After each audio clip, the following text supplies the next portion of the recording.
So we're going to start with a big one, paraben panic, because for years, paraben has been painted public enemy number one, especially when it comes to beauty. And so I want to ask you, where does that fear originate from? And let's talk about that early 2004 study. So the fear started from a now deleted Facebook post that said 99% of cancer is caused by parabens found in beauty products, skin products, and home fragrance. And that is terrifying. And that has been rolled out, telling us to get rid of everything in our house and just go to clean products. And it all comes from a study done in 2004 by a professor who looked at 20 breast cancer samples in a dish, and she found they contained parabens. Now, that doesn't mean the parabens cause breast cancer. That was just an observation. And it's a bit like saying people who smoke get lung cancer, but people who smoke drink coffee. Therefore, coffee causes lung cancer. It's not true. It's just a fact that she saw, but people wrongly interpreted that study as proof. And it's now led to the fact that there are clean aisles in beauty stores saying you need to get rid of everything with parabens in, just go all clean. And it is absolute nonsense. So it comes from, so a paraben is basically a natural preservative. They're found in blueberries and coffee, and we use them to stop bacteria and fungi growing in our products. The moisturizers, the toothpaste, the things we clean our house with, the things we clean our house with, they're really, really important. Without them, bacteria and fungi can grow and give you a really serious infection. But parabens do have very, very low estrogen activity. They're called endocrine disrupting chemicals, which sounds really scary. And the theory is you put these products on your face that can act like estrogen, your body will absorb them, they will go to the breasts, and they will cause breast cancer. And that is how they are driving this fear. And I was on Good Day New York yesterday, and the person interviewing me said, I've not got rid of all my products yet that have parabens in. I said, you don't need to. This is the actual truth. So yes, parabens can act like estrogen, but they are 1,000 times less estrogenic than the birth control pill. And the birth control pill has a very, very tiny increase in risk of causing breast cancer. And you absorb about 1% of the parabens into your skin because most of it is broken down, so it's even less. And when companies, the clean products, use alternatives to parabens, they're looking at citric acid and formaldehyde and grapeseed oil that can cause allergies. They don't sound that natural, and they don't work. They only stop fungi growing. They can't stop serious bacterial infections, and the shelf life drops. So you need to replace your moisturizer every 3 to 6 months instead of a year. But this Facebook post has grown, and everyone is saying clean products. If you've got cancer, you can't use this. And I don't care what you use. You know, I've gone and bought a Chanel moisturizer that I don't need because it smelled beautiful and it looked great. Use what you like because you love it, not because you think it's going to give you cancer. How do you think that there is such a misconception, or maybe they know and it feels like it's a selling point to stay away from parabens? Like, it is a bonus for a product if it's paraben free. I think it's fear driven and it's very clever marketing. New products, the latest thing, make money. You know, this is what they are doing. And there's a lot of scare at the moment about microplastics and chemicals, and we all need to detox and we're all going to die because of this. And the biggest reason women get breast cancer is because we're women and we have breasts. The next biggest factors are being overweight and not exercising regularly and drinking too much alcohol. And after that, it's bad luck. The impact of a moisturizer is absolutely tiny, but it's that fear. We're scared of getting cancer. We want a quick, easy fix. Use this moisturizer and it'll stop you getting breast cancer. And it's nonsense, but you buy into that dream. They buy into that fear that we have. It is very clever marketing. And who has the time, like I do, to go and spend a month finding that original paper and seeing what the science was and where did the myth come from? We have the attention span of 2-year-olds. It's like, oh my goodness, it must be true because Sephora have a clean beauty aisle, therefore throw everything out. Not to mention the waste, you know, the plastics, everything that's been thrown out where you don't need to. It's very clever marketing. And I think I should say, there are a lot of clean beauty brands that I really, really like. And as an Indian, especially Ayurvedic beauty, yes, I do feel like it is very, very helpful for me. But I think it's so important for consumers to know, like you said, we don't need to throw everything out that has those parabens. And if you want to use all natural products that have natural deterrents like grapeseed oil because you think that's better for you, better for your skin, that's fine. Go paraben free because you don't like the idea of parabens and you're aware that you must make sure your finger is clean before you scoop out your moisturizer and put it on your face. But don't do it because you think they're going to stop you getting cancer. Mm-hmm. And I think I think about this something as well, and I know you can relate to it as somebody that has gone through cancer 3 times. That's a different conversation I want to have with you. But there was this initial guilt when I was diagnosed.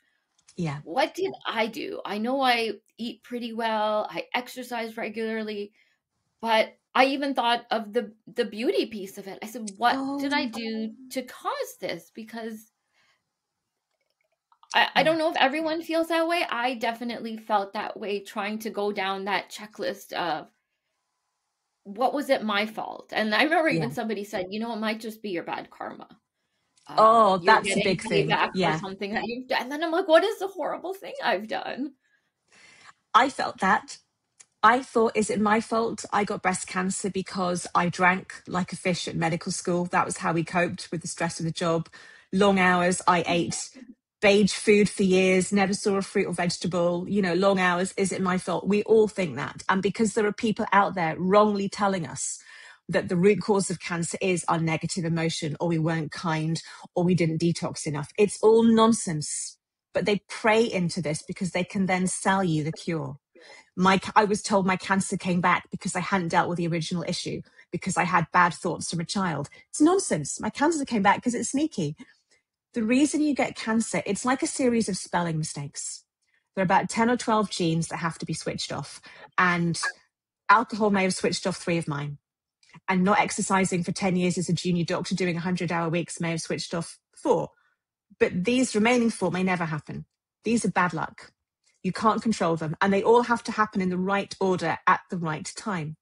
And the biggest reason is just getting old. Our cells make mistakes as they change. It's why our hair suddenly goes grey and our skin starts to go wrinkly. It's a normal part of aging. We do know that it's happening more frequently in younger women. And I think a lot of that is to do with unhealthy lifestyle. And again, the impact of not eating fruit and veg and not exercising, it's actually small for you and I. But on a global scale, if everyone wore sunscreen and didn't smoke and didn't drink, we would prevent 4 out of every 10 cancers. Mm-hmm. But that's boring and it's hard work and it's not sexy. It's not your fault. It's just rotten luck. But you don't need that guilt.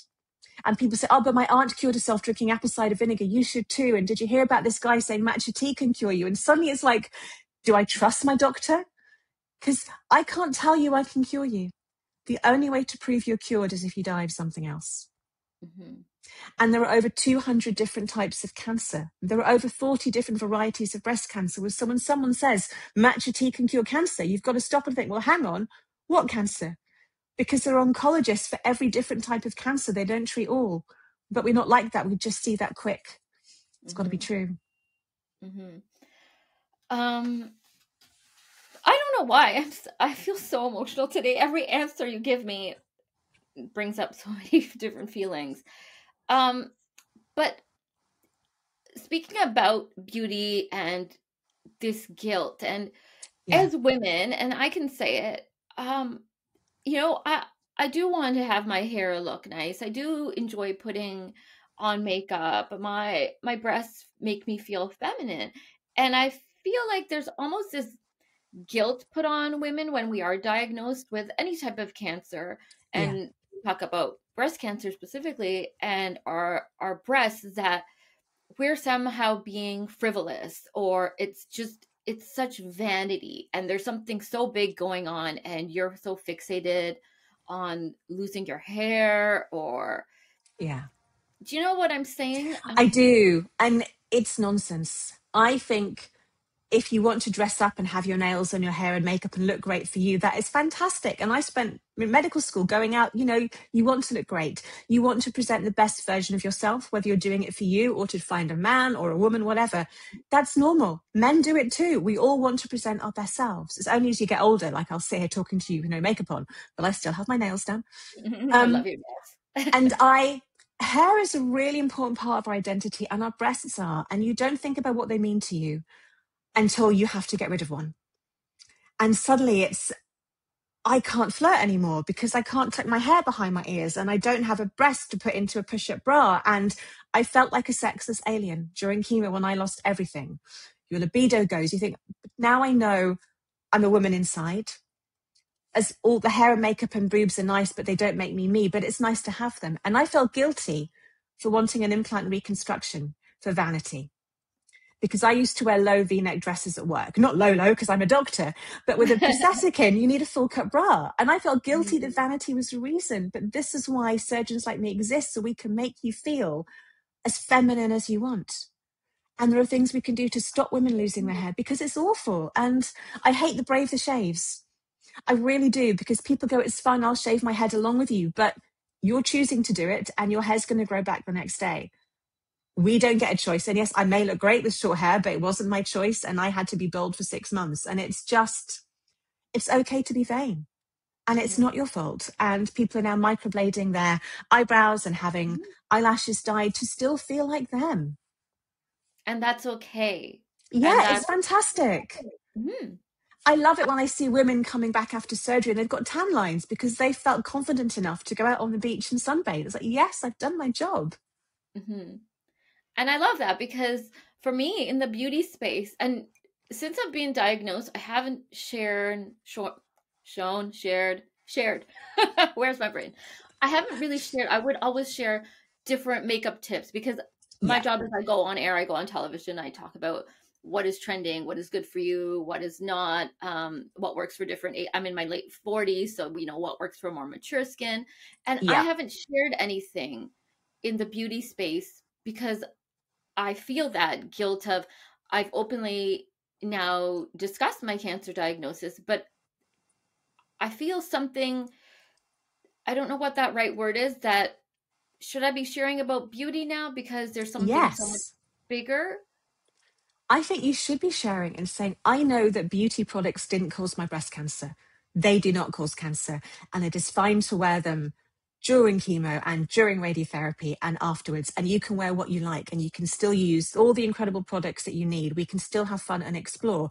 Your skin changes, especially if you have an estrogen positive breast cancer, that instant menopause, the skin gets wrinkly, you'll suddenly get quite dry, you can get acne, you get the hair loss. Actually, you need beauty help even more. How can I stop myself looking and feeling like a shriveled 80-year-old? What can I do about the hair thinning? What do I do to get the plumpness back in the skin? And I think there's a huge, women with breast cancer want to look great. They don't want anyone to know. And I think you should be out there saying, this is fantastic. We can still have fun exploring everything that's out there in the beauty world. It won't do you any harm. It's not going to make your cancer come back. It's fine to have your gel nails done. Just go and explore being you again and almost use it as a chance to try new things, to try new colors. I used to dye my white bit blue in my hair for fun because I've had cancer. It doesn't matter. And I think it should be a really freeing time. Go and Mm-hmm. find that one red lipstick that really works for you, you know? Mm-hmm. I agree. Whenever I go to the hospital, I get ready. I put on Yeah. my makeup, and the doctors will say, they're like, "You're so glam here," and I said, "You know what? I just feel like if I feel good, it's going to make this experience, Yeah. this awful experience that we're about to have, just feel that much better, and I'm going to feel good in my skin." And And I think that's okay to do. it's a protective uniform in a way. It's Hmm. a barrier between you and the world. I dressed up well. I went to get my results after chemo, and I remember trying to draw on my eyelashes and put lipstick because I wanted that bit of, I'm normal. I'm Hmm. still me despite everything that's going on. And I love this on the ward. I knew my little old ladies were ready to go home when they put their lipstick on. When they suddenly started caring about their appearance and wanted their hair set in rollers, you're ready to go. You're back to you. It's like men shave and put their aftershave on. You know, this is Hmm. what we do. And Yeah. it you feel better going out into the world. Yes. And it's great that women like Pamela Anderson are going makeup free, and that's fantastic. For a lot of women, it's like, no, that's not me. This is who I Hmm. am. This gives me the confidence to go out and do things, and it's fine. Hmm. I'm so glad. I'm so glad you said that. Um, so we often talk about the impact and the emotional impact actually of beauty myths, and because there is so much misinformation out there Yeah. about toxic ingredients, um, what would you say to cancer patients, because this is a very vulnerable time for them, Yeah. and like we're talking about image as well. So what would you say to them, um, when it comes to all of these toxic beauty messages that they are being bombarded with? Yeah. So there are lots and lots of things that can cause cancer that are called carcinogens. What that doesn't tell you is how much of that product you need to eat or absorb to cause cancer.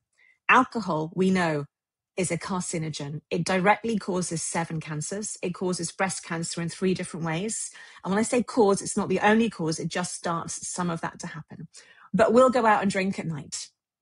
But we'll clean out all our makeup toiletries because of these toxic chemicals. It doesn't make sense. We know the dose effect of alcohol. The dose effect of parabens, you probably need to put layers of moisturizer on for like years and years and years to get anywhere near the effect. It doesn't tell you the dose. If these things were dangerous, you would need to be over 18 to buy them. You need government ID, and there would be warning labels on them telling you this causes cancer, like we have on cigarettes in the UK. Yes. Yeah. It's scaremongering. The whole microplastics, toxins, the dangerous chemicals. Yes, but your clothes are made out of chemicals. You know, if you're not wearing pure cotton t-shirts, the chemicals in there, have you gone completely vegan? It's a quick and easy thing that guilts you to buying something new. You think you're making a difference. It is not true. If your beauty products and the toxins cause cancer, your doctors would tell you. Actually, no, your doctors wouldn't. You'd be told at school by your mum and the teacher, don't use deodorant or antiperspirant that's got aluminum in. And that's nonsense, by the way. Deodorants don't cause breast cancer. Don't wear an underwire bra because they're dangerous. They're not. It's clever marketing ploys preying on our fear and the kind of eco warrior, the kind of good for the planet. And yes, there are a lot of plastics and toxins and we should do things differently, but it's not going to cause cancer. And I think it's just stop and think.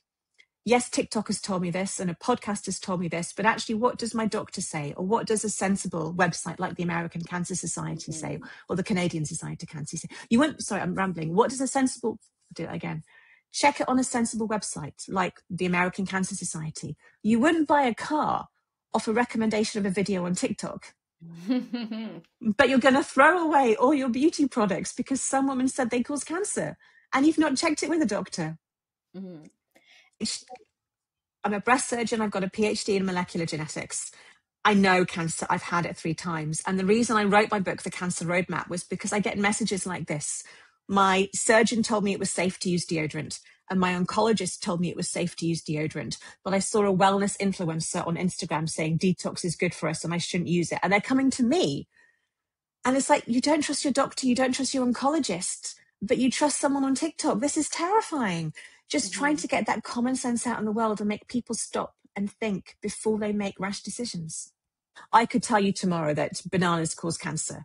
And for you to disprove it, you'd have to spend hours doing it, whereas that would go viral and viral and viral. And I think it's really hard to do it without being clickbaity, without being angry, rage bait. Oh my goodness, they're awful, because that makes me as bad as them.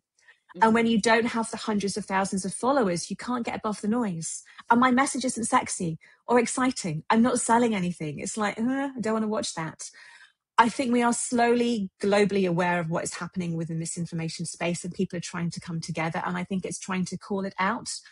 I'm trying to do it in a nice way because I don't want anyone to get bullied, because you get a lot of trolling when you do this. But I think it's just holding people to account.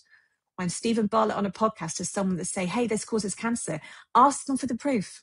Show me the evidence. Message these people and say, show me the proof that this causes breast cancer. Prove it. Then I'll buy your product. If you could just give us your top 3 beauty mythbusters, what would they be to women? Okay. Deodorants and antiperspirants do not cause breast cancer.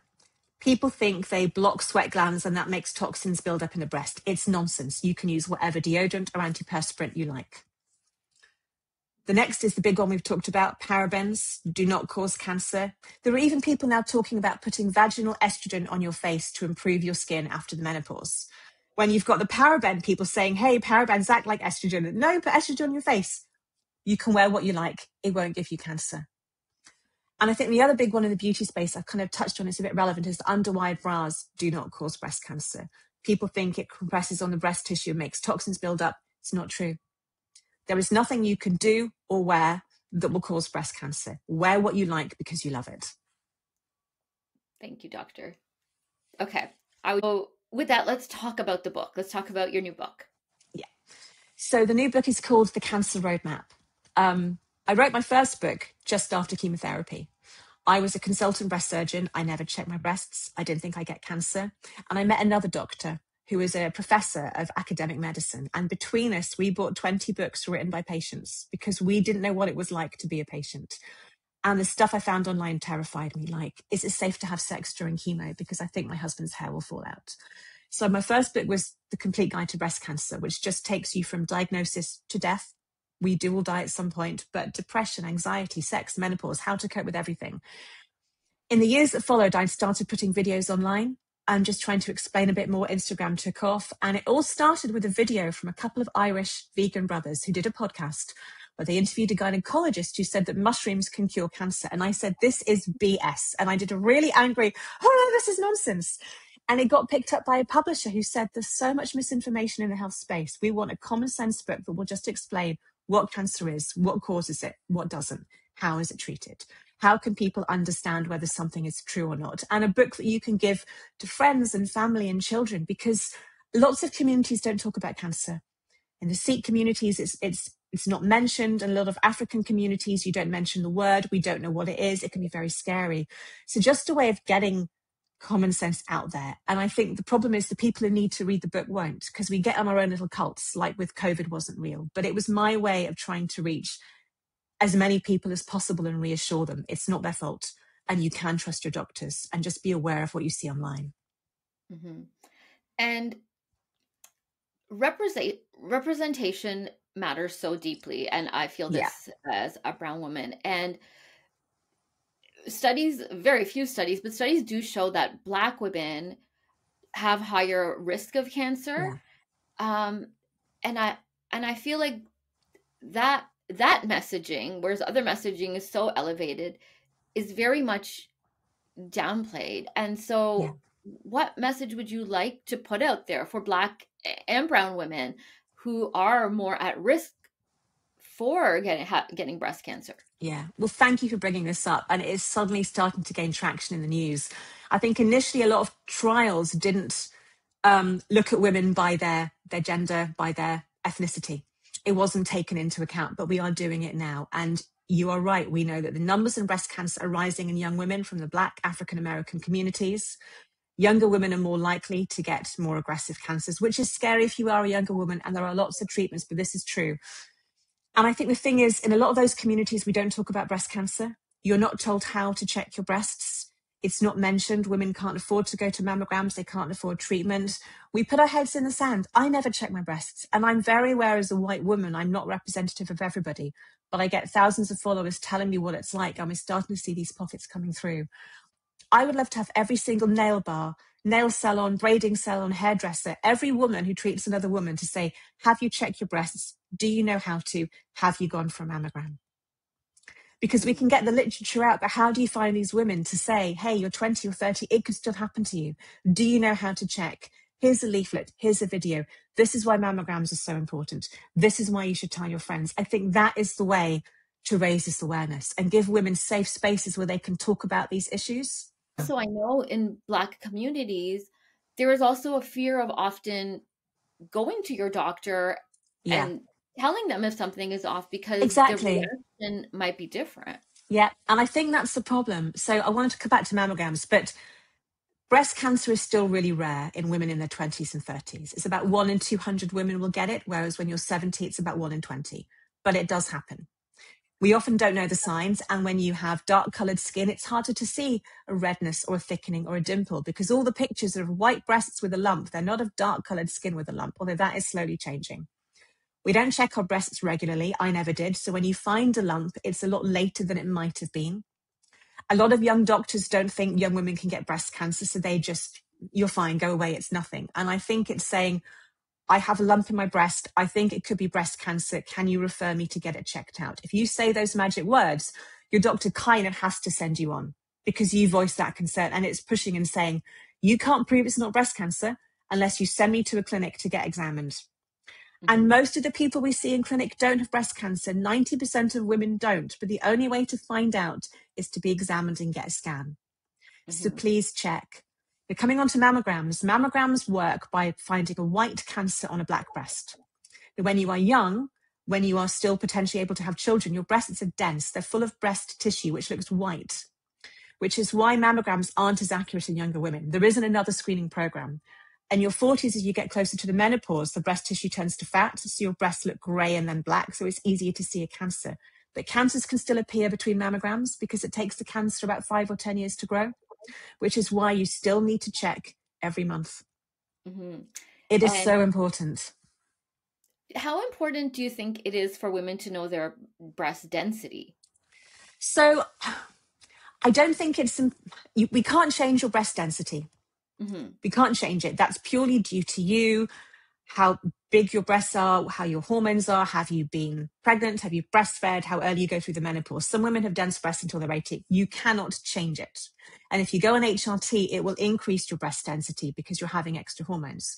What you need to know is that dense breasts have a slightly higher risk of getting breast cancer. We do not know why. It may be because you have slightly more breast tissue. It may be because it's harder to see a breast cancer on a mammogram, so they're later. You can't change it. But if you know your breasts are dense and you know there's a slightly higher risk, there are things you can do to reduce it, such as exercising 5 times a week and eating a diet full of fruit and veg and keeping your weight down and not drinking a lot of alcohol. And I think it's those public health behaviors. We need to tell women cancer is on the rise, and these are things you can do to lower that risk. Mm-hmm. So it's good to know, but you can't change it. But if that Yeah. can drive protective behaviors, then that's a great thing. Mm-hmm.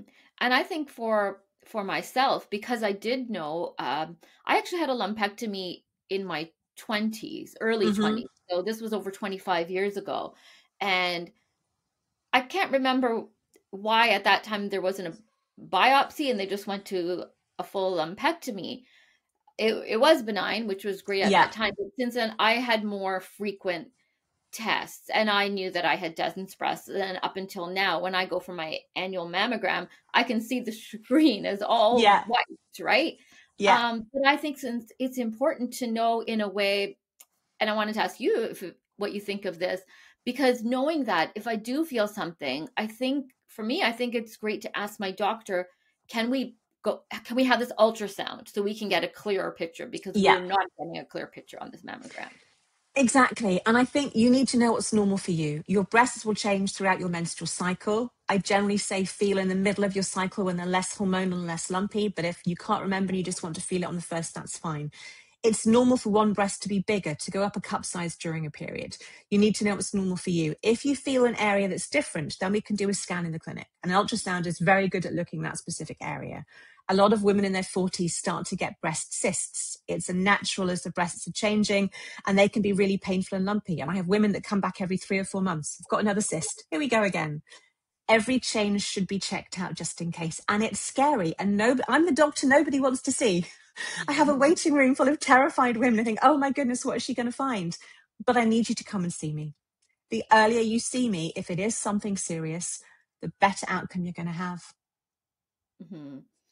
And as a doctor, then Yeah. turned patient, how did some of your perspective change in how Oh, you had spoken to patients yeah. without having that personal hands-on knowledge versus just from a professional aspect? How did that change when you were put in that position? So as doctors, we're told that patients only remember 2 or 3 things from any consultation. But I have to give you 10, 20 minutes of information. And when I went in to find out my cancer had come back, it was like, I remember nothing. Get me out of here. I don't want to listen. I suddenly got what it's like to be on the other side. And as a doctor, you understand what your patient isn't remembering and what they really, really need. I never really knew what chemo was like because I would send patients off to have it and they'd come back at the end for their surgery. And that was quite scary, seeing how unwell it made me. And I was a fit 40-year-old Mm-hmm. triathlete. I found it really hard making a decision about having a reconstruction. And I had 5 months of chemo. And is it vanity? Do I need one? Do I not? The biggest things for me, though, were when the doctor says goodbye, I'll see you in a year or 5 years, and all the hospital visits stop and no one's looking after you. And you're suddenly, how do I cope with the instant menopause and the hot flushes and the night sweats and the loss of libido and the dry vagina? And I never want to have sex. How do I explain that to my husband? It was the collateral damage that you're meant to put on a brave face and smile, but it affects every aspect of our lives. And I had no idea what my patients are going through. I'm not the person they would tell. But I can now try and bridge that gap and say, right, I want you to be living, not to just be alive. Let's talk about how to get your sex life back and how to cope with the hot flushes and how to get you active and thriving again. I didn't get the mental impact, the depression, the scanxiety, the PTSD of walking back down that room for your mammogram. I didn't get that. That was an eye-opener. Yeah. And I saw a video you did, maybe it wasn't recently, but I just came across it, where you had that anxiety. And I remember while I was waiting, I had severe diarrhea. I could not leave my house Yes. for 5 days. And no, my husband couldn't understand it, as kind and comforting as he is. He said, what is Yeah. going on? And I couldn't think about No. anything except for that result. And I remember when you said it as well, I said, okay, I'm not crazy. This is something that is real. And Yeah. once like, it was the only thing on my mind for those 2 weeks. And I think when you're waiting for bad news, everyone says it'll be fine because they cannot imagine the worst. And you can't promise me that. Don't say it. That's the worst thing you can say. They're just trying to help. I've learned the waiting is horrible. And often I tell the GP, I tell my doctor I have a concern. I calm down because they've sent me for a scan. It's now someone else's problem. But when you have that scan, the fear is real. And it's very easy to go on Google and look at worst case scenarios. You prepare yourself for the worst. And you get the physical symptoms of anxiety: diarrhea, constipation, heart racing, can't sleep, feel sick, can't eat, can't concentrate. And I've learned to now tell my husband, I'm going to be a horrible, miserable, irritable cow for the next 3 weeks. I'm on edge. There is nothing you can do to make me feel better. Only the doctor can do that. So give me a bit of breathing space. Forgive me for the snitty comments I might say. Just, this is my own personal hell. And you can't help just be with me through it. And I think acknowledging, okay, I'm going to get my mammogram scan in 2 weeks. What can I delegate? What can I do to calm myself down? Go out into nature, breathing, walking, those self-care things just to help center you. But it's shit. Sorry. Complete shit. It is. It's okay. And I think it's so important what you said about after breast cancer as well. We think of somebody when they're going through the treatment and, and then all of a sudden they are cancer free or the cancer is under control and then they're almost forgotten. But what we don't speak about, I don't think enough, is that this is something that will be with you forever, because every time you go for that scan again and is it back? Is it back? Yeah. And you've been through that so many times. I have. So I had breast cancer the first time in 2015 when I was 40. It was a stage 3. I had chemotherapy. I had surgery. It was hormone receptor positive, so I was given the tamoxifen. I had a local recurrence on my chest wall 2.5 years later in 2018. That meant losing my implant, more surgery, more treatment, having my ovaries out. And my left arm didn't work properly, so I couldn't operate. And that's what led me to talking and speaking and writing, because I still needed to find ways to help people. And then in 2023, I had a local recurrence above my mastectomy scar, and I'm now on treatment for life. And not a lot of women realize it can come back locally, but it's with you for life, and it's not a new normal, because nothing about this is normal. You have to find a way to move. And I've realized it's a roller coaster. You will get triggered. I hate October because I'm very aware of breast cancer. The doctor and the medical educator wants me to be everywhere, but I want to run away and hide. Anyone being diagnosed in October, it's horrible. I'm aware of it. There are moments when it's there, moments when your friends die, and you get survivor's guilt because you want it to be you and not them. It's really hard. And I've had counseling a couple of times that's helped through my local cancer unit.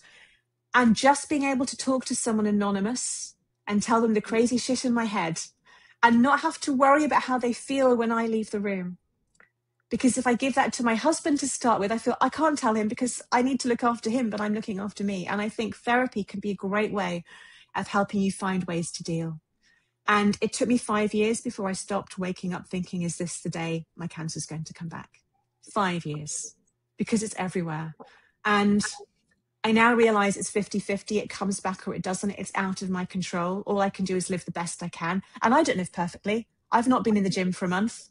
I've hardly eaten fruit in New York for a week on holiday. You know, it's life. Life is real. It should be 80-20. We have to give ourselves a break. But the thing Mhm. I'd really like to talk about is the language we use. And I'd love to know what you think. What you think about the language we use to talk about cancer. Because I hate it when people say they lost their fight. They lost their battle with cancer. Soldiers choose to go to battle. They sign up. They enlist. This happens to us. If I die of breast cancer, it is not because I didn't fight hard enough. It's because medical science lost the battle. And it Mhm. just makes that cancer patient seem so weak. They didn't fight hard enough. Maybe if they'd done this, and I hate it. Is that common over in Canada?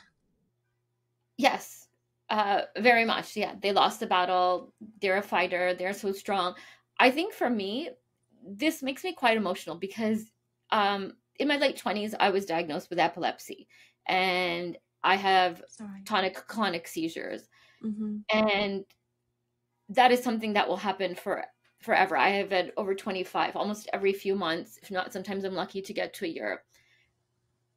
I won't have one. And that is something, those medications for epilepsy are very, very strong. And one of the things that helped me, I think that's now helped me with breast cancer, is I would always say, I have epilepsy, but epilepsy does not have me. I Yes. have cancer, but cancer does not have me. Yeah. And that allows me to live a much fuller life Yeah. and not be defined by it. It is a very big part of me. There's not a day I don't think about epilepsy or cancer now, Yeah. but it does not own me. No, it's not you. And I think that's the problem when you're first diagnosed, because it's all everybody wants to talk about. I'm just Liz, the cancer patient. I'm the novelty. But I'm Liz. I want to hear what's going on with the gossip on the TV shows. I'm Mm. me. And we actually don't have cancer now. It's gone. We're living with the side effects. But it's that if you let it define you and take over your life, I don't think it ends well. And it's finding that way to move past. It's a bit like it's a plot twist in the story of your life. And you do have some control over the ending and how you choose to move forward. And so many people will turn it into something positive and reach out to find other ways to help people or share their story to make a difference so you know you're not alone. Mm-hmm. How helpful has that been to you to Oh, share your stories? I mean, it's been very helpful to so many of us, but how has it been for you? it all started, my husband said back in 2015, you to start a blog when blogging was the in thing. Mm-hmm. And my parents lived in Scotland, 400 miles away. My brother was in Switzerland. I didn't meet another person having breast cancer treatment. I was alone. And blogging was a way of putting my thoughts down on paper. And it was a bit like therapy writing. I'd never done that kind of writing before, but people would read it. And I thought, oh, I can still help people. I'm having interactions. And I found on Twitter, or X as it now is, 2 other doctors with cancer having chemo at the same time. And that was my lifeline. And sharing my story on Twitter was one of the best days of my life because I just found this support network and I could help them. And it just gave me another purpose. Mm-hmm. And it made me feel I'm not alone. And it's kind of therapy in a way. And I've learned to show the bad days. The videos that get the most traction to me with no makeup, just going, oh, my life is horrible. But I think you have to show the reality, Mm-hmm. because if hey, look at me, I'm in New York and I'm doing this. It's like, well, sod her, she's a superwoman. I'm a single mum with 3 kids trying to, survive. You have to show the reality and the rawness, to show it's real, so people can feel, well, she's just like us. And I Mm-hmm. think I try not to exaggerate, because it's very easy to go, oh my goodness, it's the end of the world. And when you're researching what is tamoxifen like, you don't find all the blogs of women saying it's fine. Actually, it's like TripAdvisor. That's not Mm-hmm. exciting. Yeah. And for me, it gave me another purpose and just a new way to help people actually. But it's lovely to know that you can still help people and create this amazing community who just want to share. Mm-hmm. And it is so, I was so excited when I saw the email pop up with your name, and I said, and it's only been a few months for me. And uh, people really, through these screens, I feel so connected to you, and Yeah. you've shared so generously about, so many things in your personal life and with your husband, and having to go through menopause, and not being able to have children, which you've shared those pieces of you. Yeah. And it just is. I don't know if you can you can see it or feel it, but I hope you can. I can. It truly, truly helps people when they're at their lowest. And like you said, we will find, my husband always says this, don't go down that Google rabbit hole, because only the people who are the most unhappy or going through the Yeah. worst of things are going to share. He said, so don't do that. And so No, but finding who is the best, because, I went down that rabbit hole. and even I though we told know better, we go down the rabbit I hole. would tell my patients not to Google, but I had to go down it to see how bad it could be. I Mhm. was reading metastatic cancer blogs the night before my mastectomy because in my mind, I had to know how bad it could be. And then I can come back up. I don't think you can tell. So my mum had her arm amputated for bone cancer. She sadly died a few months later. She didn't want to know anything. I was down that rabbit hole again. That's just how my mind works. And I think you can't give someone else advice because they have to do their own thing. Mhm. And I think you have to find what you have to find. But hopefully, with people like me and others sharing this information, we can bring you back. Oh, there's a safe space to go to. I've touched my toe in the water. That's it. Because we're curious. We do want to know, and we'll know at the wrong time. And you know, that's what life's about. I think Mhm. it's just common sense. This is your body. Just stop and think before you act on anything. And you're not alone, you know? Look at all the people you were helping who are now going to say, Parabens are fine. Don't throw your products out.